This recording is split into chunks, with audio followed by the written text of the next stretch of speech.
working and keep working. You know, and that just leads back to him too, like that toughness that he instilled into my head, and like it's just like always going forward no matter what. There's gonna be setbacks here and there, but you always gotta push forward no matter what. I really enjoy what you're saying about just keep going forward even when you get, some tough times come along. And I think the greatest thing that I heard from you kind of even sharing, not just like the physical and the discipline, but it was also the mental toughness that you need for life. Yeah.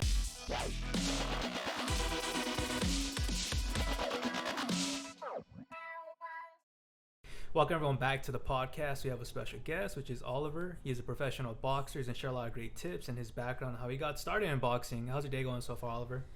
Pretty good.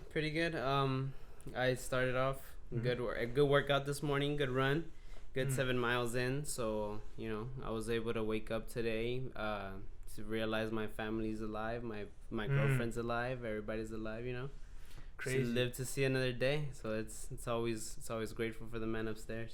True that. I would say, what got you kind of like more? How often do you actually like do your exercises and your training? Well, at least I know for sure running it's a every day. It's a mandatory every single day. Yeah. So I usually like through Monday through Saturdays, I'll try to wake up really early in the mornings and try to get my at least like 2 to 3 miles in. Like say if it's on a Monday through Friday, which is like a training week, I'll wake up in the morning, I'll do my 3 miles in, I'll go to training, and then if I have time before I go to work, I'll get in like another 4 or 5 miles in. If not, I'll go to the gym after work. Now that they're open, I go to the gyms after work and I get some run in, at least another 4 or 5 miles in. I was hearing you too saying that you're actually working as well. Like, how do you balance that out, man? Doing like trying to aim for your goals as a professional boxer and then doing your work as well. It's tough, man. I usually try to at least plan out my busy days. Like I know for sure that like on Mondays, Wednesdays, and Saturdays that I work, and I know I train in the morning, so I try to organize my those are like my days that I try to organize at least, because I know Tuesdays also, and because I have class during that time too. So I just like trying to balance like work, school, and training, and like that's crazy. It's tough, but I mean, planning out helps out. Even though you can't ever plan for the unexpected, but it still helps out to at least try to plan something throughout your day. Especially you doing something like boxing, being a combat sport and very risky. Yeah. How did your family feel about you going in that direction, man? My dad was obviously it runs in the Mexican culture where like it's that fighter spirit in you. So he was happy. He was excited about me wanting to join. My mom, she was too, until she found out like I was gonna compete, and then when she was like, and like that's what brings anxiety to me, and like she, like when she's gone to my amateur bouts when I was in the amateur days, she would always get anxious and nervous, and she'd be like, I don't like seeing you get hit. I mean, I'm pretty sure no mother loves to see her. But that's interesting. You brought up anxiety, and I was just thinking too earlier. You were mentioning too, like before a fight, you have a bit of that anxiety. Oh yeah, all the time. Even before getting in there to spar sometimes, because you never at the end of the day you never know what the other person's bringing. You don't know if they're the ones to get you in the chin and put you to sleep, and then you wake up feeling different. Yeah. But you always gotta go in that with that mentality, like this person he's coming to hurt me.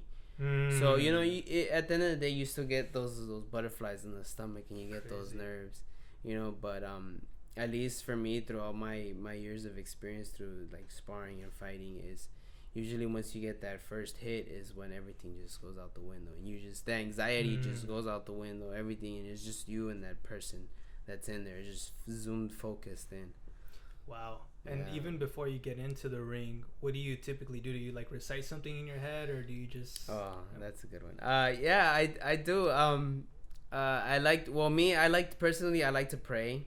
I like to pray to God, and I like to, I tell him thank you for another day of hard work. Thank you for another day. Thank you for another day to be able to wake up and put in more work and get one step to being where I want to be in life. So and then that, and I know my old coach, he passed away, so you know, even him up there, like I try to pray to him as well, and put him in my prayers, and tell him, you know, I know you're watching over me, and I know you know you're gonna be judging me up there of my skills and everything you've taught me, so I hope I do you good, you know. And I usually, well, like I said, I pray, and then like I'll do kind of like breathing exercises, and like kind of like get that anxiety out and get that adrenaline pumping a little bit. Wow, I know you're speaking of your former coach. How much did he like shape you in your boxing style and just like your personality with the style? He I mean, I honestly, he made me what I am today, to be honest. Like growing up, I was always like a shy kid. I never had really that much like confidence within myself, even in high school, because I played football in high school, and I felt like a lot of times like I would try to shield who I was to try to fit in with the rest of the crowd and with the rest of the group. Yeah. And I never really felt comfortable until I felt like I got really I got into boxing, and until he got me really really into it. And like, you know, it was those times where like I was waking up really early, and like, and I would ask myself like, damn, like, why am I doing this? Like, oh, like it sucks. And like, you know, it's in my head at the moment I was like, man, this sucks, woe is me. But I didn't realize that he was building, in the back of my head, he was building me mentally strong, and he was helping me build that confidence within myself. Crazy. You know, so like, not just that, like he taught me so much about like life and everything like that, so I always viewed him like kind of like as a second father to me. So, you know, his passing really, it really hit home. It really hurt. And it's just like, yeah, like I said, he taught me so much, not just about like boxing and everything, but like about life. But yeah, like go back to the question. He shaped me a lot, you know. Like I said, all those training and all that early mornings and all that, it built me really tough. So I feel like because I've been dropped in the ring, I've been hurt, and I've been hit in the chin, I've been dropped to the ground, they've had to stop sparring and stuff like that. And like, I mean, a lot of times people, they take hits like that, and they stop, they don't come back, and that's it for them. Crazy. You know. And they realize like, oh man, this is nothing to be played with, and this is not for me. But like, to me, when I get stopped or when I get dropped, like, it just pushes me, you know. Like, okay, this is what I did wrong, and this is what I gotta work on. So the next time he's not gonna catch me with that same shot, and if it does happen again, then I'm the one to blame. So I gotta keep working, you know. And that just leads back to him too, like that toughness that he instilled into my head. And like, it's just like always going forward no matter what. There's gonna be setbacks here and there, but you always gotta push forward no matter what. I really enjoy what you're saying about just keep going forward even when you get, you know, some tough times come along. And I think the greatest thing that I heard from you, kind of even sharing, not just like the physical and the discipline, but it was also the mental toughness that you need for life. And it's kind of cool. That's what I enjoy, like boxing, is just like there's this very great thing of like, man, you're always fighting for something, right? Exactly. Whether it's going to be the ring or outside the ring. Exactly. And I wanted to ask you, like, what do you feel is like your biggest battle kind of outside the ring that you're facing right now? Right now, I mean, there's always stuff coming at it. I would say right now, like, the biggest thing in my life would be like my dad's health, because he's been going to dialysis for, I want to say, 9 years now. So he's had kidney failure for about 9 years, maybe even longer, because when we took him to the hospital, when we finally convinced him to go to the hospital, because he never wanted to go, they had told us that we had gotten there just in time, because the thing was that his kidneys weren't working, so he wasn't urinating like you know, like a regular person. So he would build up water, and so they said the water got to the point where it was getting close to his heart, so it could have basically, like, he would have drowned from the inside. His body would have just shut down. So he's been battling with that for about 9 years. They got him on dialysis, you know, and I think that's the toughest battle for me right now, you know, having to not only deal with what my personal life has to deal with, but also having to be there for my dad, and you know, having to give him that keep fighting spirit, you know, because I do see him every now and then, like he's his depression hits and he feels sad, and like he's sitting by himself, and I try to like conversate with him or sit there with him, and it's just like, you know, he just wants to be alone, and it's just, it hurts, you know. That's, I think that's one of like the toughest battles, that just having to see my dad go through that, because you know, you always see, I mean, at least me, like as a kid, you know, growing up in the Mexican household, you see your dad as in like he's the head of the household, he's the toughest guy, and you know, and to see him like the way he is now, and like it tears me up inside sometimes, you know, and I but at the same time, you know, it keeps me pushing forward, it keeps me driving, like I want to at least reach goals a little bit faster so that I can be able to share them with my dad. You know, I see. And yeah, like you were saying too, like I've seen him come out to some of your sparring and trainings, and it's great to see that support. What is something that you would want him to see you kind of accomplish, you know, as you were saying that you want to kind of rush some of these goals?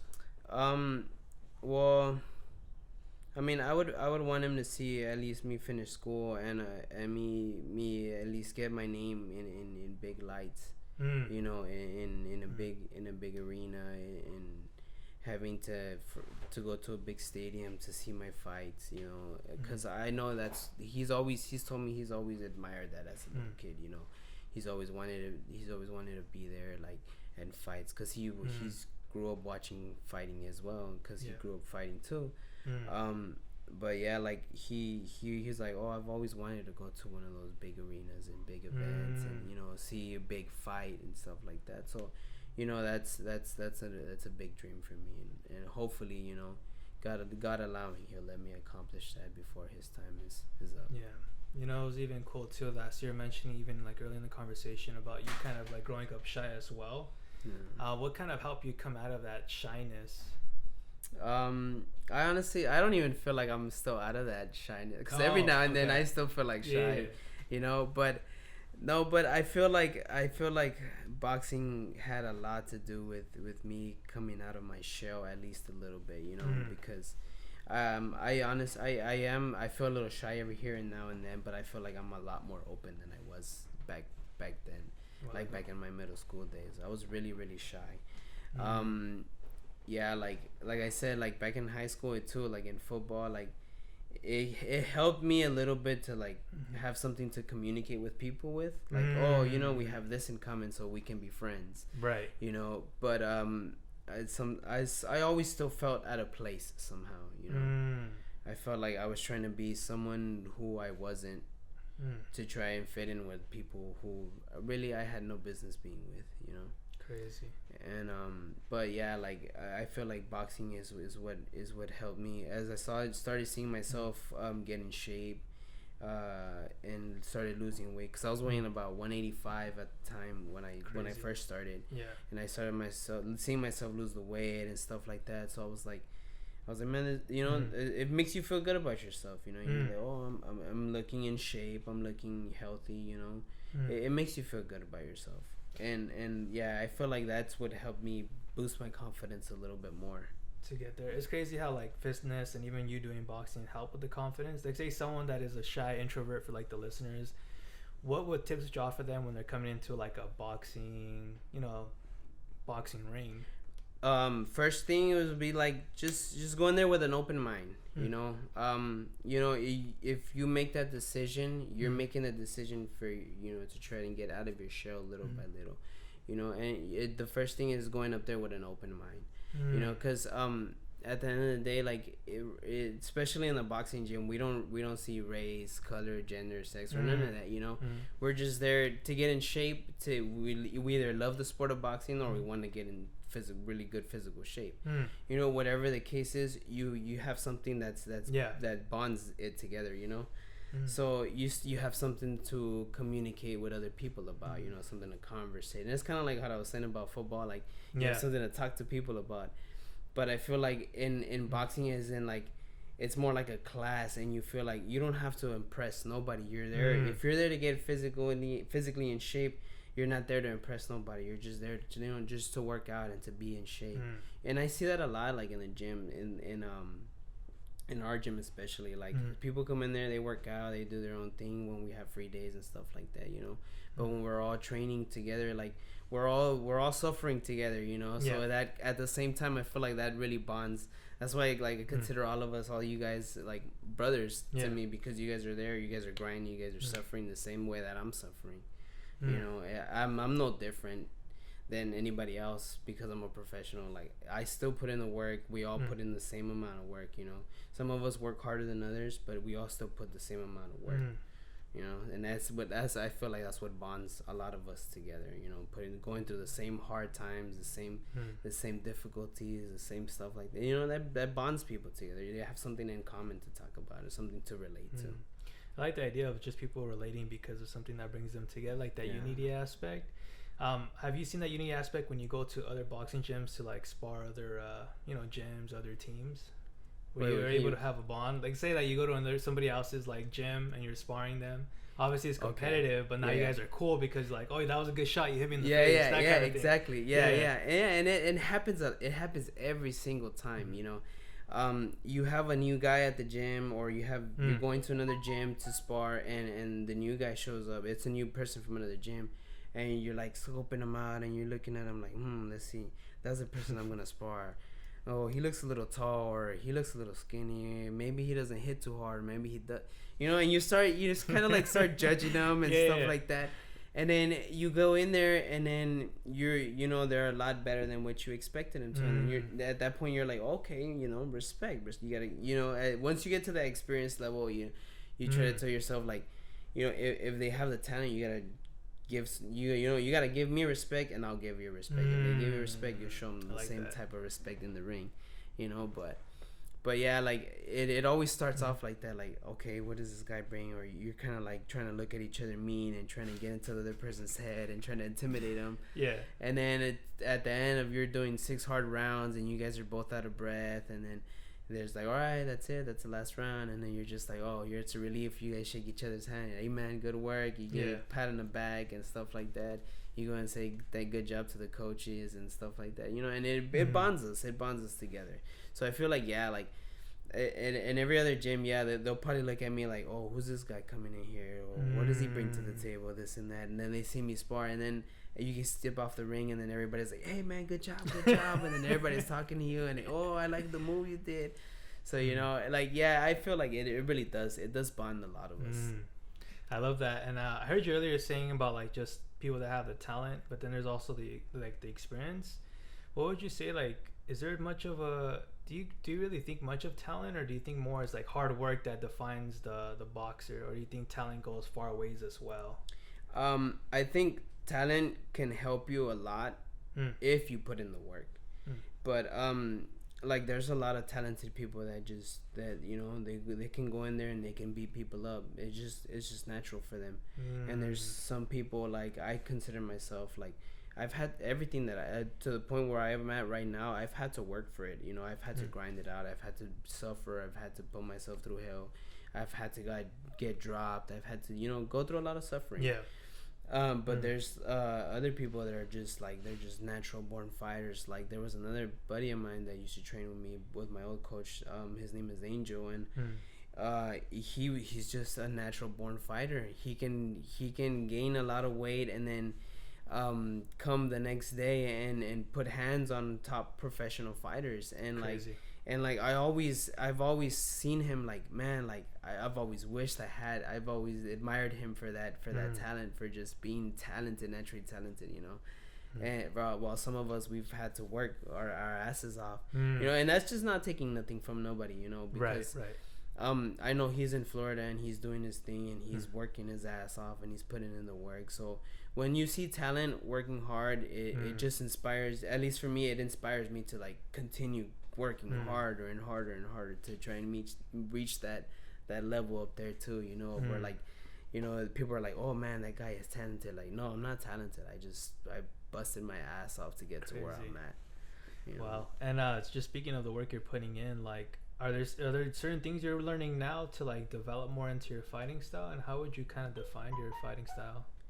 Okay. Well, I let's see. I never really paid, cause I don't really record myself sparring or like fighting, but I think I'm more of like a consider myself maybe like a boxer puncher kind of, because I like to move around and at the same time I like to stay in there here and every now and then and deliver blows, you know. But I don't think I wouldn't consider myself a really hard puncher, you know. I feel like that's on certain areas that I still need to work on. But I feel like right now with Coach Raul, like I feel like, you know, he's been helping me develop my own style, get comfortable with what I feel is right for myself, you know. And if he sees something wrong, you know, he'll tell me like, hey, you know, maybe you need to put your hand up here, or maybe you need to do this, or, you know, this, he's catching you with this, you shouldn't be getting caught with those punches, and, you know, and he gives me tips and to like to put into my arsenal and be like, okay, you know what, maybe I do need to do this, or maybe I do need to pick my hand up, or, you know, maybe I do need to work on some other stuff. So I really like how his style of teaching, where it's like, you know, do your own thing, and if you make mistakes, I'll correct you, you know, but I want you to develop your own style and grow as an individual. You know, it's crazy because I remember myself coming in too, like into boxing, it's they give you a template of how you should fight, and then you saying that is like figure out your style, but it's comfortable to your, I guess, body type. Is that the best way to say?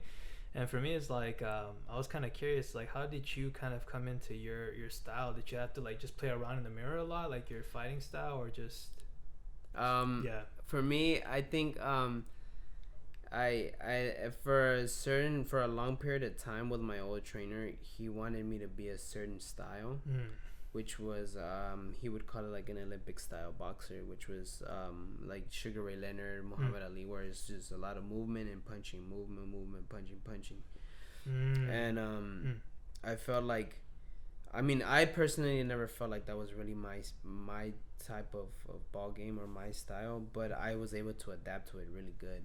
And it got me out of a lot of hard situations every now and then when I was sparring with some really tough guys.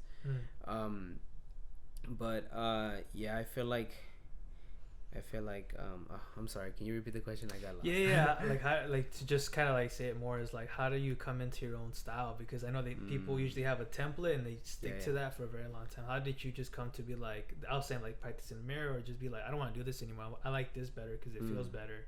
Yeah, so like I said, when I came to Coach Raul, he was more of as in like, you know, do your own thing, and I'll correct you if you're doing something right or if you're doing something wrong, you know, and I'll tell you what's going on. So that gave me like because I would watch a lot of boxing, a lot of different fighters and different stuff, so I would pick little stuff from here and there to try and experiment into my arsenal, you know. So yeah, like I said, when Raul told me like, oh, you know, you can work on your own stuff, do your own things, play around, mess around, have fun in the ring, this and that. So I started experimenting a little bit more, and I felt like I came into my own like certain like boxer puncher type of style, to where like if I have to sit there and trade blows, I'll trade blows, and if I have to get out the way, I'll get out the way, you know. Crazy. And you mentioned too, also just like aside from the fighting style, like there's been tough guys. Like, what do you mean by tough? Like, you just keep punching them and they don't go away, or what do you mean by tough? That and those guys are packing a punch. You know, there's certain guys who are just like, they're built like tanks, man. Like, you throw your best punches, or you land a good punch, boom, boom, boom, and they're just continue walking and they continue punching, and it's just like, you at a certain point where you're just like, man, like, damn, stop, you know, you're coming, like, man. But there's people that are just they can take hits, man. They can take blows to the head, and it's just like nothing. Yeah. Would you say like the ones that can take the hits and like hit hard, is it more just because they have a lot of more muscle, or is it just more natural that they have that kind of? A lot. I think it has to do with the way, because a lot of them, they start off when they're young, so a lot of them, they're just trained to just continue to move forward and punch and punch and punch and trade off punches. That's crazy. So I feel like maybe it becomes kind of like muscle memory, so where it's just like they realize they're getting hit, but their brain is just like, you know, keep moving forward because that's what they're used to, moving forward and punching, moving forward and punching. Like some people could take really good hits, and I'm surprised some people can take like really really strong hits, and even then, like I'm in the sideline and I'm watching, I'm just like, oh man, like damn, even that hurt me. I don't understand how you're still standing, man. You know, but yeah, there's people out there that can take hits. Man, and how would you describe your style? Is it orthodox or southpaw? Me, I'm orthodox. Yeah. So every now and then I'll try to switch on southpaw, which would be like left-handed. But I have trouble here because I got so used to fighting an orthodox style. So orthodox, like once you're glued onto it, I feel like it's hard to break it off. Muscle memory. Yeah, exactly. And it goes back to that muscle memory to where like you're just used to doing this, used to doing this so much. And you're like, you switch over and your whole body just starts discombobulating. Like, oh, your brain is like, oh, what the hell is going on? What's this? You know?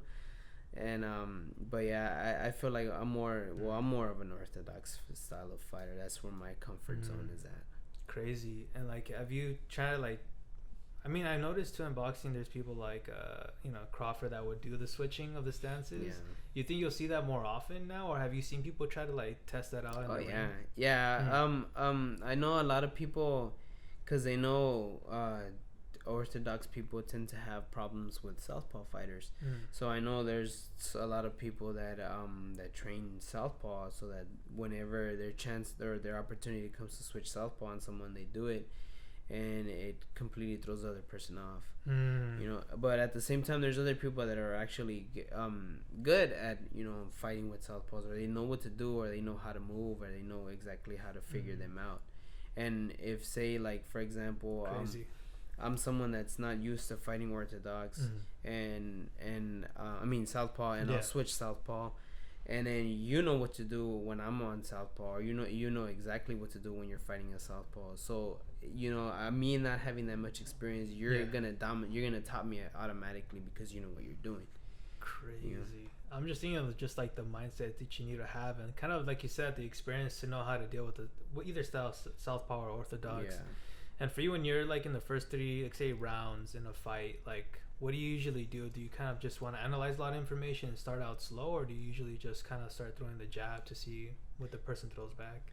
Yeah, so when I start, I'll throw the jab right away, and the reason that I'll throw it is just to measure so that's how I'll establish my distance. So like I'll say, okay, this is how far I need to be to hit him, and I try to like take a picture of it with how far he is when I'm looking at him, so that way I know this is what I call the pocket, or what a lot of boxers call the pocket, which is that's the area where you're most likely going to get hit, or you're either going to do the hitting or you're going to get hit. Crazy. So once you figure out, for me, I use like the first round to try to analyze, you know, what they're going to do, what kind of energy they're going to bring. Usually they'll start off slow too, so I'll take like the first two rounds to try and really figure them out. So the first round they'll come off a little slow to try to figure me out. But I'm trying to do the same thing. So then the second round, people usually, or their opponents usually come in hard, you know. So then that's when I'm like, okay, if they're coming with that much energy, well then, you know, I'm gonna box them a little bit and give them a little boxing lesson and tire them out or stuff like that. You know, there's always different ways to come at people. Yeah, I was hearing you too about the tiredness too. I'm sure that there's this whole game of like how to conserve energy and then to use it. How often, I mean, I guess for me too, if you're trying to understand it, like, is there a point where you turn it on to really gas them out, or is it just more like you just have to play it smart with the energy? A lot of times, I mean, it does, you have to play it smart, at least when you start off, so that you don't waste too much energy at an early amount of time, because you don't want to go full speed in the first minute and then be gassed out for the rest of the remainder 2 minutes. Crazy. You know, so I feel like, for me at least, I have to like really control myself and figure out what type of energy they're gonna bring, and then I'll respond to it. Crazy. crazy the psychology behind it, man. Just like that's why I think boxing is just amazing, because there's just so much things you have to understand and be educated on. But I wanted to ask you, like, who is your like favorite boxer right now? Right now, let's see. Man, I think it would have to be Canelo. He's a beast, the GOAT, bro. Man, the GOAT. Yeah. Just simply because of the way he moves. And not only that, it's just, he's constantly training. He's always he's always in the gym. He's always hitting the gym. He's always putting in the work. That's also what's really like inspiring. Right. Like he's always staying in shape. He's always, and as a young fighter, you kind of want to look up to that, to something that's like, you never want to stop. You never want to stop grinding. Never stop working, because there's always gonna be someone that's bigger and badder than you. Crazy. So it's steps. After you finish one, you gotta step another one and another one and another one, and it's just reaching to the top. If you want to go to the top, it's just that's how it's done. Keep going. Yeah, exactly. What's crazy too?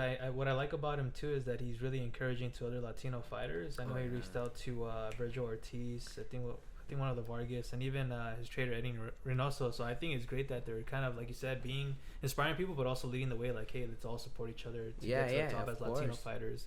Yeah, and then that has to do, like, a lot of that's like what I feel like a lot of what's good about a boxing gym and stuff like that. Like, it bonds people, in just the sport alone. You will have people that can bond because of boxing. They conversate and they talk about it. They love the sport, and it brings them together. As far as the sport, like, say that you hit all your goals and you retire, do you see yourself walking away from boxing or coming back as a trainer yourself? No. Yeah, I see myself. So my ultimate, the my ultimate dream and goal is to hopefully make it big and then get back to my community. And I've talked about it in the gym, where I've wanted to create like a type of like a facility or a place where because I feel like there's a lot of troubled youth, at least where I'm at. So an area where youth can go and either whether it's training or get extracurricular activities or something for them to to look for something to look up to, for them to be like, what, everything doesn't have to be gang related, everything doesn't have to be drugs or this and that. They have somewhere to go after school, somewhere where they can be, where they can feel comfortable, they can feel themselves, and they could express themselves. That's dope. I love that.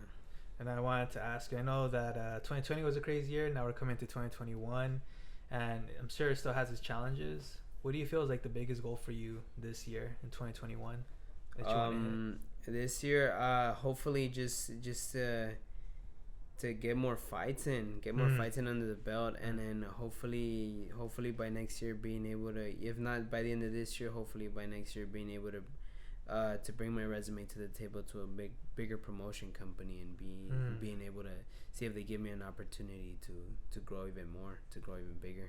Crazy. And thank you for sharing that. And I want to say, as we wrap up the podcast, any shout outs you want to do, man? I want to give a shout out to obviously my coach Raul. Give my shout out to my friend that I mentioned in the story, Angel. Give a huge shout out to my family, to everybody that's listening, and another shout out to my girlfriend. She has her own page too, where she does a lot of the like kind of like political stuff for our type of area, or for our area in South Central. That's dope. And she tries to because she's a social worker. There we go. She's a social worker. I was blanking. Sorry. Yeah, so she has her own page where she does a lot of like the social worker stuff, and like I try to hop on there, and she's teaching me a lot of stuff about like what's going on in our community and stuff like that. So a good shout out for her. Put it in there in the description too. Her page too, if you can. Yeah, but that's pretty much it, man. I appreciate you having me on. Of course, man. That'll be open for the podcast. A lot of great tips on boxing, as well as just thank you for being very personal too, man. That means a lot, and just what you want to do, your heart for the community. But definitely thank you for everything, and even coming out here. And that'll be wrapping up for today. Thank you.